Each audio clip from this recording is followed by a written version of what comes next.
You people always expect handouts, don't you? The words detonate in the third-floor hallway like a verbal bomb, and 24-year-old Marcus freezes with his empty insulated delivery bag hanging from his shoulder, staring at this white woman standing in her doorway wearing a purple athleisure outfit that probably costs more than he makes in a week of deliveries. Her face twisted with contempt and disgust, and something uglier that he's seen too many times in his 2 years driving for food delivery apps across the city. She's holding the Thai food containers he just delivered. Pad Thai, spring rolls, mango sticky rice, total order cost $43, not including tip. Examining each one like she's conducting a forensic investigation, like she's searching for justification for what Marcus can already tell is coming based on the expression on her face and the tone of her voice and the way she said, "you people," like it's a completely acceptable thing to say to a stranger who just climbed 3 flights of stairs carrying hot food because the building's elevator has been broken for over a month. "Excuse me?" Marcus keeps his voice carefully neutral and professional despite the rage that's starting to build in his chest, like pressure in a boiler. Despite his hands unconsciously clenching the delivery bag so hard, the thermal insulation material is crinkling and compressing. He's learned over 2 years of this work. 2 years of delivering food to every neighborhood in the city, 2 years of dealing with customers who range from genuinely kind and grateful to actively hostile and cruel. That showing any emotion beyond polite deference when you're a young black man dealing with white customers in expensive buildings is asking for trouble, asking for complaints about being threatening or aggressive, asking for bad ratings that tank your acceptance score and eventually get you deactivated from the platform. The woman steps fully into her doorway now, blocking the entrance to her apartment like she's defending territory from an invader. Her body language aggressive and territorial despite the fact that Marcus hasn't moved an inch closer to her, hasn't done anything except stand in the public hallway waiting to see if she's going to tip for the service he just provided. Her eyes narrow as she looks him up and down, taking in his worn jeans and the hoodie with the small stain on the sleeve from when someone's soup container leaked last week, and the sneakers that are starting to fall apart because he can't afford new ones yet, cataloging every detail and using it to confirm whatever prejudiced assumptions she's already made about who he is and what he's worth. "Don't play stupid with me. You knocked on my door exactly 3 minutes ago. You handed me this food, and then you just stood there, standing there, looking at me with that expectant expression on your face. I know exactly what you were waiting for. You were waiting for a tip. You were waiting for me to reach into my wallet and hand you extra money on top of what I already paid through the app. Well, I'm not doing it. I'm not rewarding mediocre service. I'm not subsidizing your poor life choices. So you can stop with the pathetic routine right now." Marcus takes a slow breath, forces himself to count to 3 before responding, because his first instinct is to ask what the hell she means by "you people" and "poor life choices." To point out that he's working this job to pay his way through an engineering degree at a good university while also helping his mother pay for her cancer treatments, to explain that delivery drivers make basically nothing from the app's base pay and survive almost entirely on tips, which is why he was standing there hoping she'd do the decent human thing and acknowledge his service with a few dollars. But he doesn't say any of that, because defending yourself to someone who's already decided you're worthless just gives them more ammunition. Because arguing with customers gets you reported and deactivated, because 2 years of this work has taught him that some people will always see him as less than human no matter what he says or does. "Ma'am, I apologize if I gave the wrong impression. I wasn't demanding anything. It's just that the delivery apps don't automatically include gratuity, so most customers choose to tip in cash when the food arrives. If you prefer not to tip, that's completely your choice, and I respect that.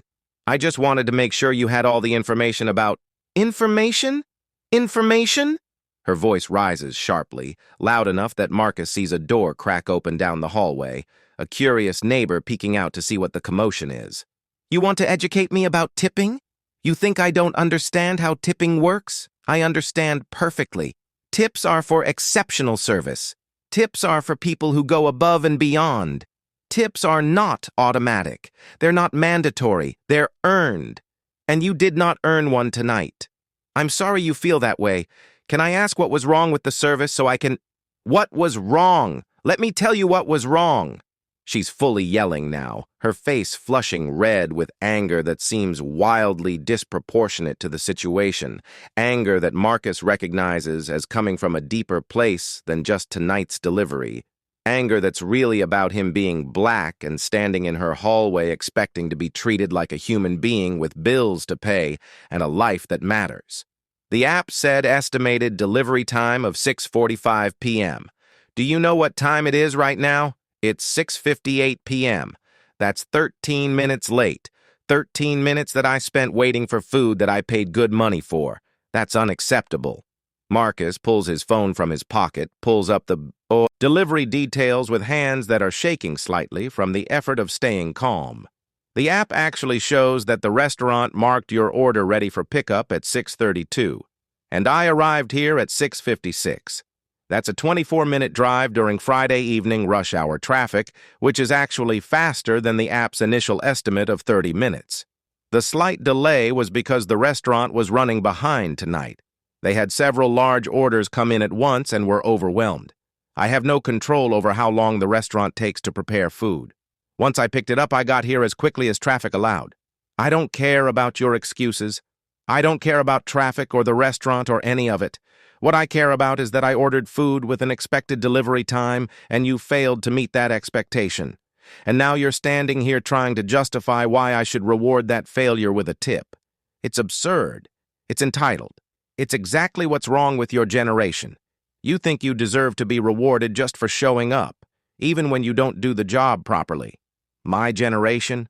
Marcus can feel his professional composure starting to crack despite his best efforts to maintain it, can feel the anger rising like floodwater against a dam that's developing cracks. Ma'am, I'm 24 years old. I've been working since I was 16. I put myself through college while working 2 jobs. I'm currently finishing my engineering degree while doing this delivery work to pay rent and help my mother with her medical bills. I don't feel entitled to anything except basic respect for doing honest work. And yes, delivery drivers rely heavily on tips because the base pay from these apps is typically $2 to $3 per delivery, which doesn't even cover gas and vehicle maintenance. So when I spend 30 minutes picking up and delivering someone's food and they choose not to tip, that means I actually lose money on that delivery. But that's your choice to make. I'm not demanding anything. I was just standing here in case you wanted to add a tip, which many customers do. If you don't want to, that's fine. I'll be on my way. He turns to leave, decides this conversation is going nowhere productive, and he has other deliveries waiting and staying here arguing is just wasting time he could be using to make actual money from customers who aren't terrible people. Oh, so now you're going to walk away? Just like that? After showing up late with food that's barely even warm anymore? She's following him now, stepping out of her apartment into the hallway, her voice getting even louder, and Marcus realizes with sinking dread that she's not going to let this go, that she's going to make a scene because that's what people like her do. When they encounter someone like him who doesn't immediately defer and apologize and grovel. Marcus stops walking, turns back to face her, keeps his voice as level and calm as he can manage. Ma'am, I checked the food before I left the restaurant less than 25 minutes ago. Everything was hot. If it cooled down during the drive, that's because it's November and it's 40 degrees outside and heat naturally dissipates from food containers. That's not a service failure. That's physics. And I've apologized for the restaurant running slightly behind schedule, which again was not something I had any control over. At this point, I think we've both said everything there is to say. I need to continue with my other deliveries. I genuinely hope you enjoy your meal and have a good evening. He turns away again, starts walking toward the stairs, just wants to get out of this building and away from this woman and move on to the next delivery and try to forget this interaction ever happened. This is exactly why I don't tip people like you! The words stop Marcus in his tracks, like he walked into an invisible wall. People like you. There it is. The thing that's been simmering under every word she's said, finally spoken aloud. The racism that was always there, finally undisguised. He turns back one more time, and his voice when he speaks is quiet but sharp, cutting through the hallway like a blade. People like me. Explain what you mean by that. I want to hear you say it clearly. The woman's face flushes even darker red, and for just a moment she looks uncertain, like maybe she realizes she just said the quiet part loud and is trying to figure out how to walk it back. But then her jaw sets and her eyes harden, and she doubles down. Because people like her always double down, always justify, always find ways to make their racism someone else's fault. I mean, people with no work ethic. People who show up late and do the bare minimum and then stand there with their hand out expecting to be rewarded. People who make excuses instead of taking responsibility. People who think the world owes them something when they haven't earned it. That's what I mean. And if you're going to try to make this about race, don't even start. I don't care what color you are. I care about the quality of service I receive for my money. And tonight's service was substandard. Period. Marcus almost laughs. Almost. Because of course she has to add the disclaimer about not caring about race, about this being purely about service quality, even though everything about this interaction, from the initial "you people," to the assumptions about poor life choices, to the disproportionate anger over 13 minutes, screams racism so loud it's practically echoing off the hallway walls. Understood, Marcus says, his voice flat and empty now, all the fight draining out of him. Because what's the point? What's the point of arguing with someone who will never see him as fully human, will never acknowledge their own prejudice, will never understand or care about the damage their words cause? I hope you enjoy your Thai food. Have a good evening. This time, when he turns away, she doesn't follow. Just yells after him, I'm reporting this interaction to the app. Your attitude has been completely unprofessional. Don't expect to keep this job much longer with behavior like this. Marcus doesn't respond. Just keeps walking to the stairwell, keeps descending the 3 flights he climbed 20 minutes ago when he was still optimistic about this delivery, still hoping maybe this customer would be one of the good ones who tip well and say thank you and treat delivery drivers like human beings. He gets to the parking lot, gets into his beat-up 2009 Honda Civic with 170,000 miles and a check engine light that's been on for 6 months that he can't afford to fix, sits in the driver's seat with his hands on the steering wheel and his eyes closed, just breathing, just trying to let go of the anger and humiliation and exhaustion before he starts driving, because driving while this upset is dangerous and he can't afford an accident. His phone buzzes. Next delivery request. Chinese food from a restaurant 8 blocks away, delivery address in a different neighborhood. He needs to accept it, needs to keep moving, needs to hit his goal of 30 deliveries tonight to make his $200 target because his rent is due in 3 days and his mother's cancer treatment copay is due next week and his car insurance payment is coming up and life doesn't care that he just got verbally abused by a racist customer. Marcus accepts the delivery, starts his car, begins driving toward the Chinese restaurant. And he's thinking about, you people always expect handouts and poor life choices, and how that woman probably makes in a month what he makes in a year, and she couldn't spare $3 for the person who brought her dinner. What Marcus doesn't know, what the woman in the expensive apartment definitely doesn't know, what nobody knows yet, is that in exactly 42 minutes from right now, at 7:40 p.m., there's going to be a fire. Not in her apartment. In the unit next door. Apartment to her left, separated by a shared wall. The wiring in that wall has been deteriorating for months, sparking occasionally behind the drywall where nobody can see it, building up char and heat and damage. The building is older than it looks, was renovated cosmetically to attract luxury tenants, but the bones are 30 years old, and the electrical hasn't been updated properly, and corners were cut and inspections were passed with bribes or oversights, and now those chickens are coming home to roost. Tonight, at 7:40 p.m., while the racist woman is eating her pad thai and watching Netflix and feeling completely justified in stiffing her delivery. Driver, that faulty wiring is going to arc one more time, going to generate a spark that lands on old insulation, going to ignite, and the fire is going to spread fast, through the wall, into her apartment, filling it with smoke before she even realizes what's happening.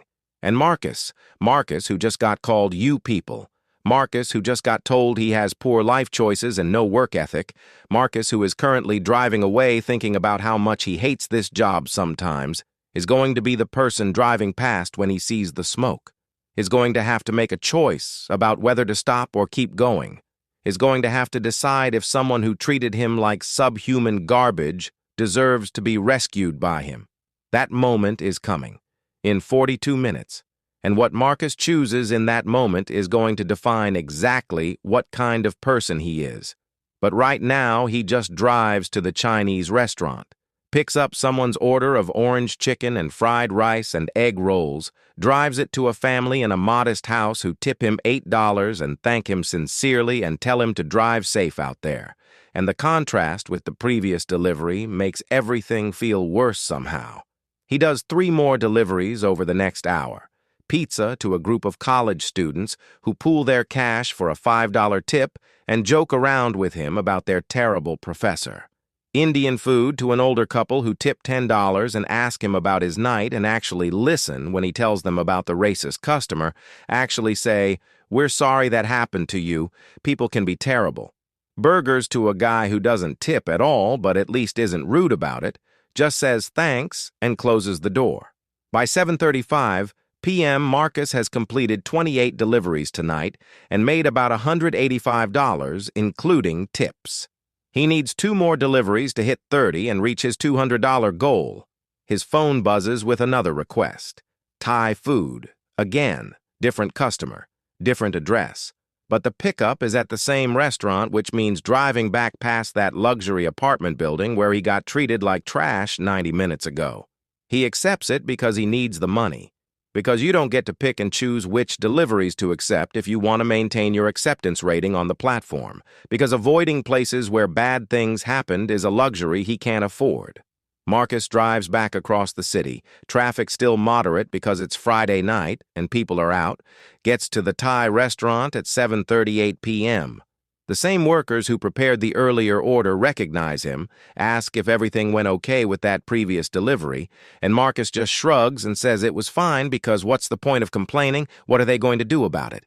He picks up the new order, drunken noodles and tom yum soup, at 7:39 p.m., checks the delivery address on his phone.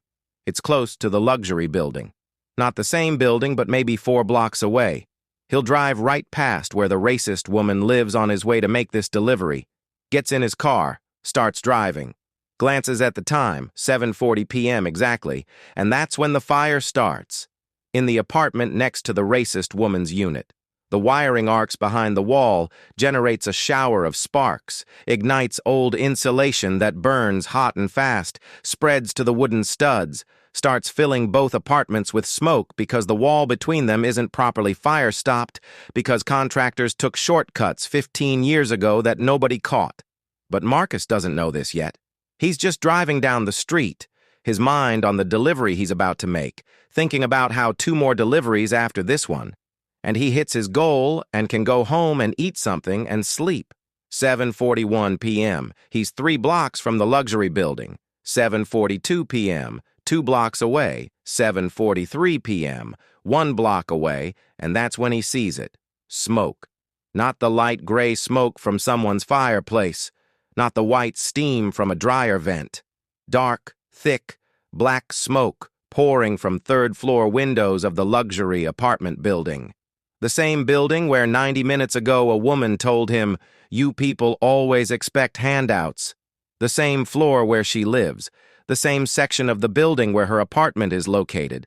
And Marcus's first instinct, his immediate, visceral, completely human reaction, is to keep driving. Not my problem, his brain says. That woman made it very clear what she thinks of you, made it very clear you're less than human in her eyes. Why should you risk anything for someone who wouldn't cross the street to help you?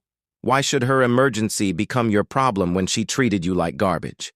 He almost does it, almost keeps his foot on the gas and drives past, almost convinces himself that stopping would be stupid, that the fire department is probably already on the way, that there are other people who can help, that he has a delivery to complete and a goal to hit. But then he sees people running out of the building, sees residents evacuating in pajamas and bathrobes, some barefoot, some carrying pets or small children, everyone panicked and frightened. Sees real fear on real faces. Sees an elderly man in a wheelchair being pushed by a younger resident, struggling to get down the front steps. And Marcus realizes that whatever happened 90 minutes ago, whatever racism he experienced, there are real people in danger right now. People who might be trapped. People who might need help. People whose only crime is living in the same building as a racist. He pulls over, his hands are shaking. His mind is screaming at him that this is stupid, that he doesn't owe these people anything, that he should just drive away and let karma handle whatever happens. But his body is already moving, already pulling out his phone, already dialing 911. Fire at the luxury apartment building on... Marcus gives the cross streets, describes the location as clearly as he can without using the specific building name. 3rd floor, heavy smoke visible, flames in at least one window, residents evacuating. The dispatcher's voice is calm and professional. Sir, fire department has already been dispatched to that location. Multiple calls came in. ETA is approximately 3 minutes. Are you on scene? Yes, I'm in the parking lot. People are still coming out. Do not attempt to enter the building. Let the fire department handle it. Stay clear of the entrance. Understood. Marcus hangs up. 3 minutes. In a building fire with smoke that thick, 3 minutes might as well be 3 hours. People die from smoke inhalation in less time than that. He gets out of his car, runs toward the building where residents are clustering in the parking lot, some on their phones calling loved ones, some just standing in shock watching their building burn. Marcus grabs the arm of a man in his 50s wearing a bathrobe. Is everyone out? Do you know if anyone's still inside? The man's eyes are wide with fear.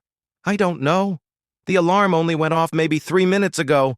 I was on the 2nd floor and I just grabbed my cat and ran. I don't know if everyone on the 3rd floor made it out.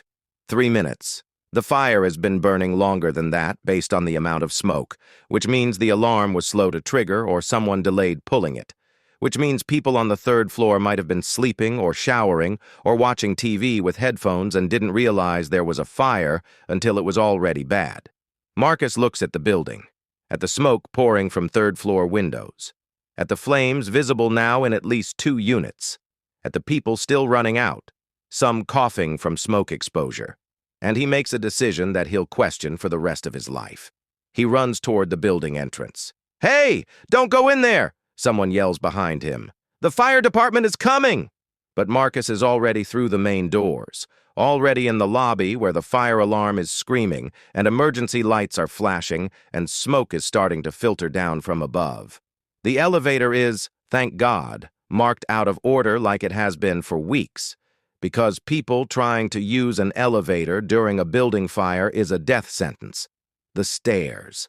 Marcus hits the stairwell door, takes the steps 2 at a time. Every rational part of his brain is screaming that this is insane, that he's not a firefighter, that he has no training and no protective equipment and no business running into a burning building. But someone might still be up there. Someone might be trapped. Someone might be dying right now while he's debating whether to help. 1st floor, 2nd floor. The smoke is getting thicker as he climbs. He pulls his hoodie up over his nose and mouth. It's not much protection, but it's something. 3rd floor. The hallway is a nightmare. Thick smoke reducing visibility to maybe 5 feet. Heat radiating from somewhere down the corridor. The fire alarm is deafening. The smoke detectors are shrieking. The sprinkler system is apparently non-functional because Marcus doesn't see or feel any water, which means another building code violation, another corner cut, another disaster waiting to happen that finally happened. Fire department! Marcus yells, his voice already getting hoarse from the smoke. Is anyone still up here? Hello? He moves down the hallway, staying as low as he can where the air is slightly clearer. Checks the first door he reaches. Open. Apartment is empty. Whoever lived here evacuated successfully. Next door. Also open. Also empty. He's moving toward the section where the woman's apartment is. The racist who told him people like him expect handouts. The person who made him feel worthless 90 minutes ago. And Marcus is thinking, why am I doing this? Why am I risking my life for someone who treated me like trash? What kind of idiot runs into a burning building to save their abuser? But he keeps moving forward because at the end of the day, he's apparently that kind of idiot. He reaches the area where he remembers her apartment being. Can't recall the exact number, but he remembers there was a decorative fall wreath on the door. Expensive-looking thing with autumn leaves and a ribbon. The kind of thing someone with too much money and too much time hangs on their apartment door. He finds it. Door closed. Smoke seeping out from under it and around the edges. Marcus pounds on the door with his fist. "Hello? Fire department! Is anyone in there?" And he hears it. Faint.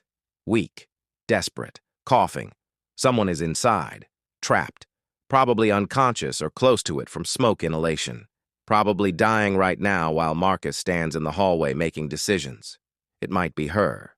The racist woman. The person who said, "You people." The customer who wouldn't tip. The human being who made it clear his life doesn't matter to her. Or it might be someone else. A roommate. A visitor. A pet sitter. Someone innocent who just happens to be in the wrong apartment at the wrong time. Marcus doesn't know. Can't know without opening the door. The smoke in the hallway is getting worse. His eyes are burning. His lungs are protesting every breath. He's got maybe 60 seconds before he has to evacuate or risk collapsing from smoke inhalation himself. This is the moment, the choice, the decision that defines who Marcus is at his core. Save the woman who treated him like garbage, risk his life for someone who doesn't, value his, or walk away. Get out while he can. Let the fire department handle it when they arrive in. He can hear sirens very close now. Maybe 90 more seconds? 90 seconds. That might be too long. The person inside might not have 90 seconds. Marcus kicks the door. Once. The frame doesn't budge. Solid construction, good locks. Ironic that the building cuts corners on electrical and sprinklers but splurges on security. Twice. The frame cracks slightly. 3 times. His foot is going to be bruised as hell tomorrow, but the lock gives way and the door crashes inward.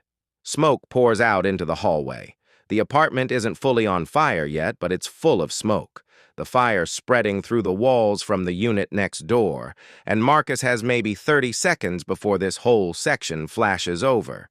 He drops to his hands and knees where the air is marginally better. Crawls forward into the smoke-filled apartment. "Hello? Where are you?" Coughing. From the direction of the bedroom.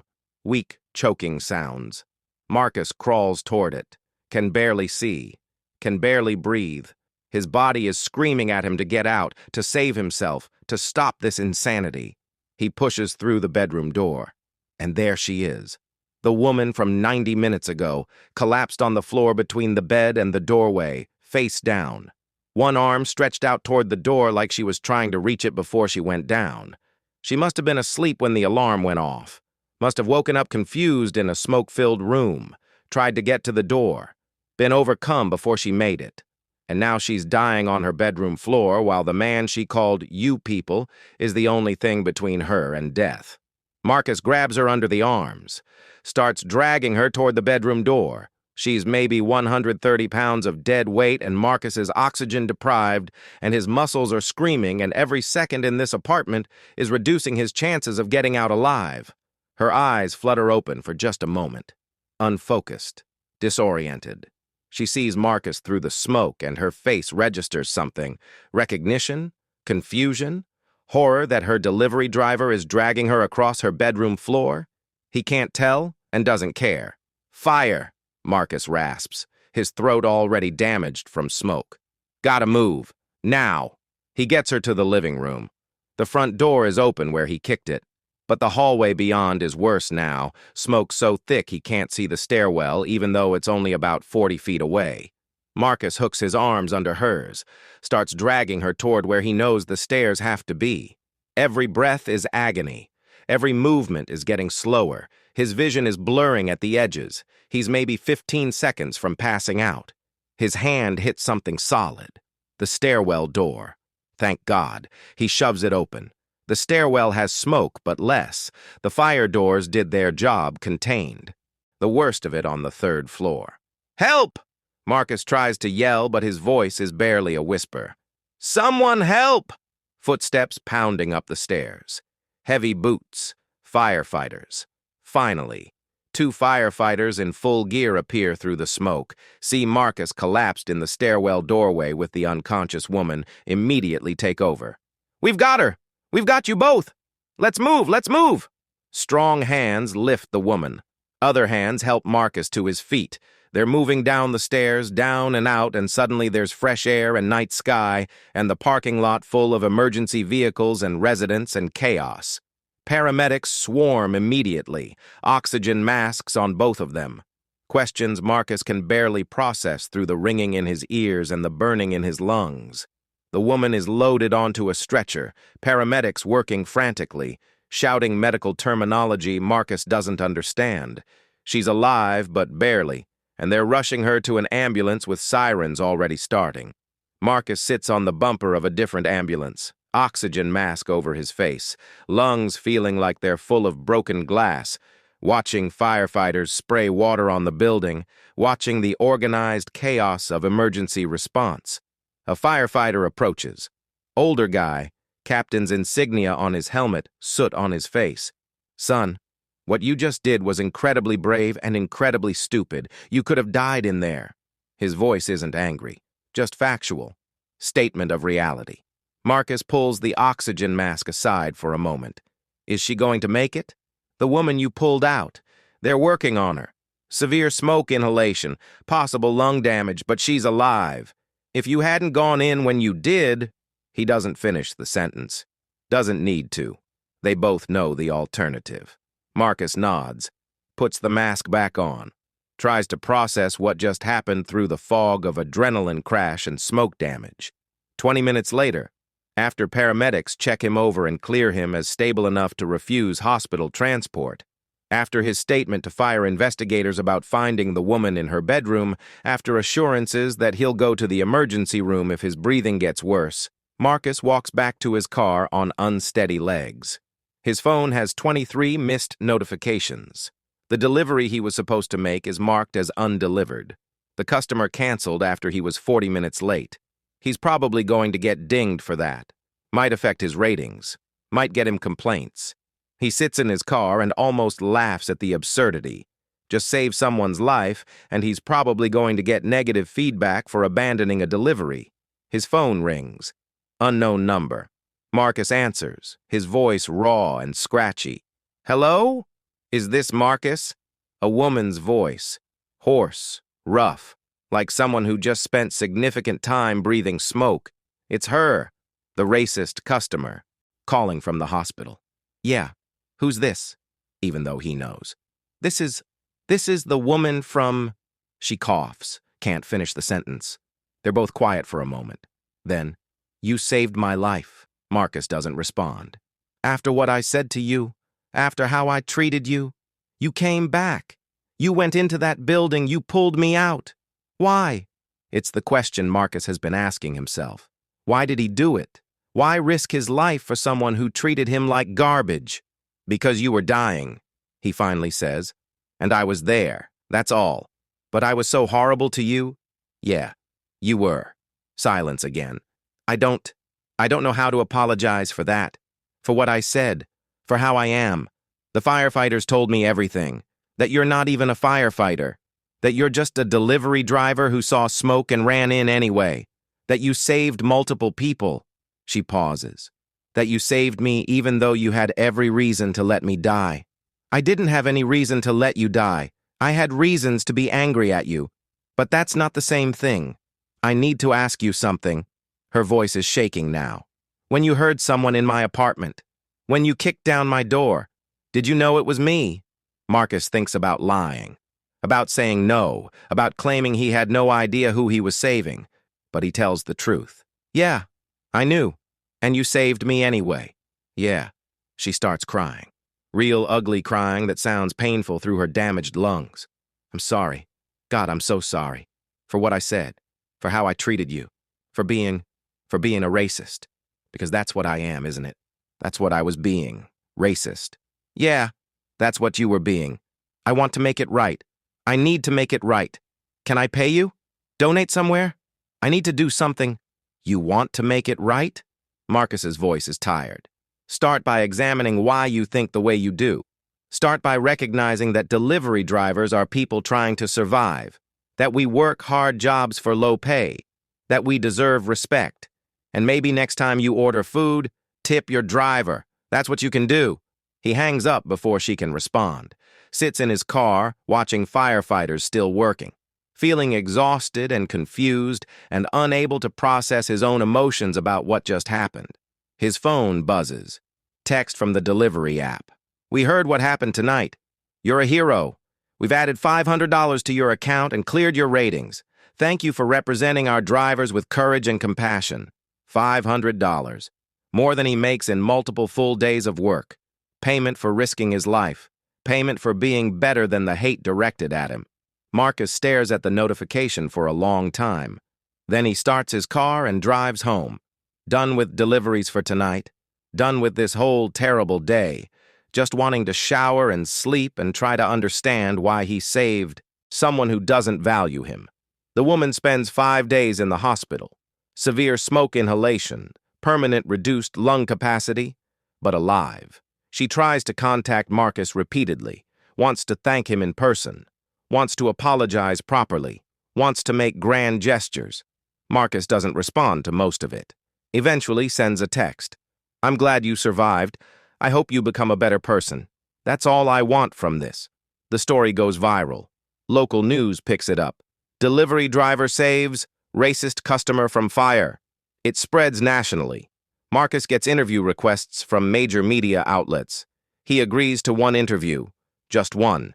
The interviewer asks, "Why did you save her after she treated you that way?" Marcus is quiet for a long moment. Because human life has value even when humans don't act like it. Because I'm not the kind of person who decides who deserves to live based on how they treat me. Because at the end of the day, someone was dying, and I was there, and I had a choice. And I chose to be the kind of person who helps. Even when it costs me. Even when it's hard. Even when the person doesn't deserve it. Because the alternative is becoming someone I don't want to be. Do you think she's changed? Do you think this experience taught her anything? I don't know. That's not my responsibility. I saved her life. What she does with it is up to her. The interview airs. Gets millions of views. Marcus becomes briefly famous. People send donations. Strangers on the internet call him a hero and a saint and a role model. But Marcus just wants to move on with his life. Wants to finish his engineering degree. Wants to quit food delivery. Wants to forget the feeling of dragging an unconscious racist out of a burning building while his own lungs filled with poison. The woman, people online have figured out who she is, doxed her thoroughly, made her face and name synonymous with racism. She does interviews too, appears on television crying, talks about how ashamed she is, how a black man she treated terribly saved her life, how it changed her forever. She starts donating to racial justice organizations. Starts doing anti-racism workshops, starts speaking publicly about confronting her own prejudice, becomes in some circles a voice for reformed racists who learned the hard way. Marcus watches one of her interviews from his apartment while eating leftover pizza, watches her talk about her transformation, her journey, her growth, and he feels nothing. Not happiness that she changed, not anger that it took nearly dying, just numbness. Just exhaustion at the emotional labor of watching a white woman get praised for becoming a decent human being after a black man risked his life to save her. 3 months later, Marcus gets a letter. Handwritten. Return address he doesn't recognize. Inside is a check for $10,000 and a note. Marcus, I know money can't undo what I said or how I made you feel. I know this is inadequate, but I want you to have this for your education. Your future, whatever you need. You gave me my life back. This is the least I can do. I'm also setting up a scholarship fund in your name for students working their way through college while doing service work. I'm donating monthly to organizations that support delivery drivers' rights and fair wages. I'm doing the work to be better. I hope someday you can forgive me, the woman whose life you saved. Marcus stares at the check. $10,000. Real money that could pay off student loans, help his mother, fund his last year of school. He thinks about tearing it up, about sending it back, about refusing to let her buy forgiveness. But then he thinks about his mother's medical bills, about his own tuition payments, about the practical reality that his pride doesn't pay debts. He deposits the check, uses it for his mother's cancer treatment, because helping his mother matters more than symbolic gestures of rejection. But he doesn't respond to the letter, doesn't acknowledge the scholarship fund, doesn't reach out, because forgiving someone doesn't require relationship, doesn't require gratitude, doesn't require anything beyond basic acknowledgement that they existed and now they don't anymore in your life. 6 months after the fire, Marcus graduates with his mechanical engineering degree, gets a job at a major aerospace company, quits food delivery forever, never has to climb another flight of stairs carrying someone else's dinner, never has to smile politely while being disrespected. The woman comes to his graduation, sits in the back, doesn't approach him, just watches him walk across the stage to receive his diploma, leaves before the ceremony ends. She sends a card. "Congratulations on your graduation. You earned this through hard work and perseverance. I'm proud to have witnessed even a small part of your journey. Thank you again for my life." Marcus puts the card in a drawer and doesn't think about it again. Years pass. Marcus builds a career, gets married, buys a house, has kids, lives a full life where that night at the fire becomes a story he tells occasionally, usually prompted by news coverage of building fires or conversations about racism or moments when people ask if he's ever done anything heroic. And he always tells it the same way. I saved someone who didn't deserve saving. Not because she earned it, but because that's who I am, someone who helps, even when it costs me. His kids ask, "Did she ever say she was sorry?" "Yeah, she did. Did you forgive her?" Marcus thinks about this carefully before answering. "I let her live. I let her learn from what happened. I let her try to be better. But forgiving someone doesn't mean trusting them or having a relationship with them. It just means I don't carry hatred for her anymore. I don't waste my energy on anger. I moved on with my life. That's all forgiveness needs to be." Would you save her again? If there was another fire? Yeah, I would. Because I'm still the same person. I still believe everyone deserves to live. Even the people who treat others terribly. Even the racists. Because the moment I decide someone isn't worth saving based on their beliefs or behavior, I become something I don't want to be. The woman continues her advocacy work, speaks at conferences about confronting racism, donates substantial money to causes supporting people of color, becomes, by most measures, an ally, and Marcus sees news coverage of her occasionally, sees her speaking at events, sees her quoted in articles about racial justice, and he feels nothing, still nothing. Just glad he's not part of that story anymore beyond being the catalyst. Because his life is bigger than that one night. His identity is more than the delivery driver who saved a racist. His value isn't measured by how he responded to someone else's hate. He's an engineer, a husband, a father, a person who works hard and treats people well and lives according to values that matter to him.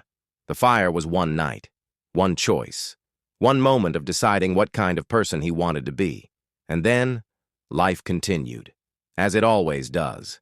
10 years after the fire, Marcus gets invited to speak at a conference about workplace dignity and service industry rights. He almost declines, doesn't like public speaking, doesn't want to relive that night again, but the organizers are persistent and the cause matters to him. He agrees. The conference is in a hotel ballroom, 200 people, service workers, activists, labor organizers, people fighting for fair wages and respect for delivery drivers and restaurant workers and everyone who keeps society functioning while being treated as invisible. Marcus tells his story, the racist customer, the fire, the choice to save someone who dehumanized him, the aftermath, and he ends with this. "I'm not telling you this story so you'll call me a hero. I'm telling you this story so you'll understand what service workers face every day. The disrespect, the racism, the treatment as less than human by people who think their money makes them superior. We deliver your food and clean your hotels and serve your meals, and you look through us. You don't see us as people with families and dreams and bills to pay. You see us as functions, as services, as things. The woman who wouldn't tip me because I'm one of you people? She's not unique. She's common. There are thousands of her, millions of her, in every city, in every neighborhood, making service workers feel worthless every single day. I saved her life, and I'm glad I did. But saving one racist's life didn't fix systemic disrespect for service workers. Didn't fix poverty, wages. Didn't fix the reality that delivery drivers are one car breakdown away from homelessness. Didn't fix anything except keeping one person alive. So if you want to honor what I did that night, don't call me a hero. Treat your service workers with respect. Tip generously. Remember that we're human beings. Vote for fair wages. Support labor organizing. Make the world a place where people like me don't have to risk our lives and then go back to making $3 per delivery. That's what would actually matter. Not praise for me. Change for everyone. The speech gets a standing ovation, gets covered in labor publications, gets shared among service worker advocacy groups, and Marcus goes back to his life as an aerospace engineer, having said his piece about that night and that choice and what it all meant. The woman sees coverage of his speech, sends one final letter. Marcus, I saw your conference speech. You're right about everything. I was one of millions treating service workers as less than human. I'm trying to be better, but you're right that individual change isn't enough. I'm now funding a worker advocacy organization fighting for delivery driver protections and fair wages. I'm using my privilege and my platform to push for systemic change. Not because I think it earns your forgiveness, I don't deserve that and don't expect it, but because it's what I should have been doing all along. Thank you for the final lesson. You don't owe me a response. Marcus reads the letter, puts it in the drawer with the others, doesn't respond. Because some stories don't need neat endings, don't need reconciliation or closure or dramatic final confrontations. Some stories are just, this terrible thing happened, someone made a choice, life continued, and that's okay. 15 years after the fire, Marcus is driving home from work, stops at a red light, sees a delivery driver in the car next to him. Young Hispanic kid, can't be older than 20, DoorDash sticker on the windshield, tired eyes, the look Marcus remembers from his own delivery driving days. The light turns green. Marcus waves the kid ahead, lets him merge. Small gesture of solidarity. And he thinks about that night, about the choice, about running into a burning building to save someone who called him you people. Would he do it again, knowing everything that came after? Yeah, he would. Not because the woman deserved it, not because she earned it through apologies or donations or changed behavior, but because at the core of who Marcus is, there's a belief that everyone deserves to live, that human life has value even when humans act valueless, that choosing to help, even when it costs you, even when it's hard, even when the person doesn't deserve it, is what separates people who build from people who destroy. The woman who wouldn't tip her black delivery driver learned that lesson at nearly fatal cost. Marcus already knew it, which is why he's the one who saved her. And in the end, that's the whole story. Not redemption for her, not heroism for him. Just one person's choice to be decent when decency wasn't required or rewarded or even acknowledged. That's all it ever was. A delivery driver who chose to save everyone, even the racists, because that's who he is.